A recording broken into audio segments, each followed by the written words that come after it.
Hello दोस्तों। UP police constable की जो भर्ती परीक्षा वह 17-18 फरवरी 2024 को होने वाली है। इसी के संबंध में हम आज बात करने वाले हैं कि आपको परीक्षा सेंटर पे क्या क्या ले जाने हैं और जो प्रेशर होता है एग्ज़ाम हॉल में आपको उसे कैसे मेंटेन करना है और पहले क्या करें जिससे आपका सिलेक्शन हो जाए। तो सबसे पहले हम बात कर लेते हैं कि परीक्षा सेंटर पे आपको कौन से डॉक्यूमेंट्स ले जाने हैं। अभी हाल फिलहाल में एक नोटिस जारी हुई है जिन अभ्यर्थियों का त्रुटि कहीं भी जैसे नाम में कोई त्रुटि हो गया है या फिर फोटो गलत अपलोड हो गए हैं आपके एडमिट कार्ड पर, तो आप वहाँ जो आगे उसके लिए हेल्प डेस्क आप सेंटर पे तब भी जाइएगा और जो हेल्प डेस्क बनवाया गया है आप जाकर वहाँ पे अपना वेरीफाई कराइएगा। उसके बाद अगर आपको सब कुछ ठीक रहा तो आपको अंदर परीक्षा हॉल में आपको बैठने की अनुमति दे दी जाएगी। अब हम बात कर लेते हैं परीक्षा सेंटर पे आप कौन कौन से डॉक्यूमेंट्स ले जाएंगे।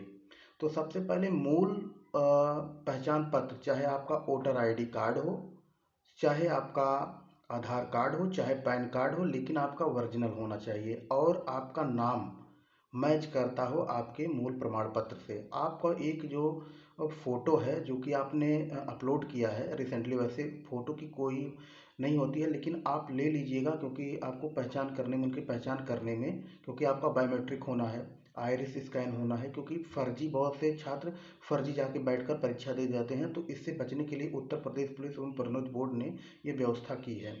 वैसे खैर पीईटी में भी व्यवस्था होता है, Uttar Pradesh UP triple SC में भी पीईटी में व्यवस्था होता है, उस तरीके से इसमें भी व्यवस्थाएं कराई गई हैं।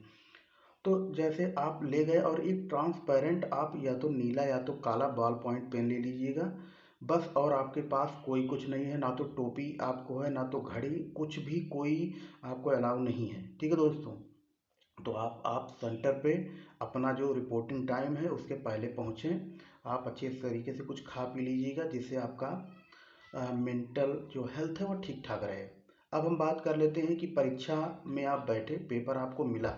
सबसे बड़ी बात यह है कि ओएमआर में गलती आप मत करिएगा। आप अगर कुछ भी कोई दिक्कत हो रही तो आप इन्विजिलेटर से पूछ लीजिएगा, कक्ष निरीक्षक से पूछ लीजिएगा कि सर यहाँ पे भरना कैसे भरा जाएगा, वो बता देंगी, उसी तरीके से आपको भर लेना है।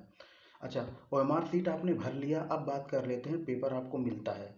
तो सबसे पहले बच्चे रीजनिंग पर ही जाते हैं, नहीं, आपको रीजनिंग पे नहीं जाना है, आप हिंदी पे जाइए, क्योंकि हिंदी आप करेंगे तो लगभग 15 से 20 मिनट के अंदर आपकी हिंदी कंप्लीट हो जाएगी। अच्छा, हिंदी कंप्लीट हो जाएगी उसके बाद आप जी के जी एस पे आप थोड़ा सा 10-15 आप जा सकते हैं, अगर जा सकते हैं तो 10 जहाँ तक आपको जी के जी एस आता है उतना करके, अगर उसके बाद आप गोला कर लीजिए। ठीक है, तो आप ये देखेंगे कि लगभग 30 मिनट तक आपका हो जाएगा सब कुछ, बशर्ते अब बचता है 1 घंटा आपका 30 मिनट। अब इस पे रीजनिंग पे आप लेवल वाइज कर लीजिए, एक किनारे से लेप शुरू करिएगा। जो पहले आसान क्वेश्चन होंगे, आसान क्वेश्चन पर आप काम कर लीजिए, क्योंकि आसान क्वेश्चन जब छूटता है रीजनिंग में तब बहुत दर्द होता है लोगों को और बच्चों को बहुत तकलीफ दे होता है। तो सबसे पहले ज़रूरी है कि जो आसान क्वेश्चन है उसको कर लीजिए, उसके बाद थोड़ा सा और अब लेवल अपना बढ़ाइए। 3 लेवल में आप अपने रीजनिंग के पैटर्न्स को 3 लेवल यानी कि पेपर को 3 लेवल में बांट लीजिए उसी समय। उसके बाद करते चले जाइए, जित कहाँ कहीं भी डाउट हो रहा है तो आप तुरंत घेर दीजिए, उसको बाद में देखेंगे। सबसे पहले जो चीज़ें सही हो रही हैं और जो चीज़ें आ रही हैं उसे आप पहले कर लीजिए।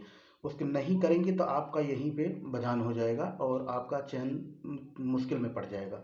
तो सबसे पहले, अच्छा, हिंदी और रीजनिंग और जीके जीएस पे हम क्यों बात कर रहे हैं, क्योंकि ये गेनिंग वाला है, ये आप 15 से 20 मिनट में कर लेंगे। अगर आप रीजनिंग में ही 1.5 घंटा या 1 घंटा 45 मिनट का समय दे देंगे तो वहाँ अब जाहिर सी बात है, जब आप रीजनिंग करेंगे तो आपका समय का पता ही नहीं लगेगा कि हम क्या करें। बाद में पता चलता है कि हमारा तो जीएस छूट गया और रीजनिंग छूट गया।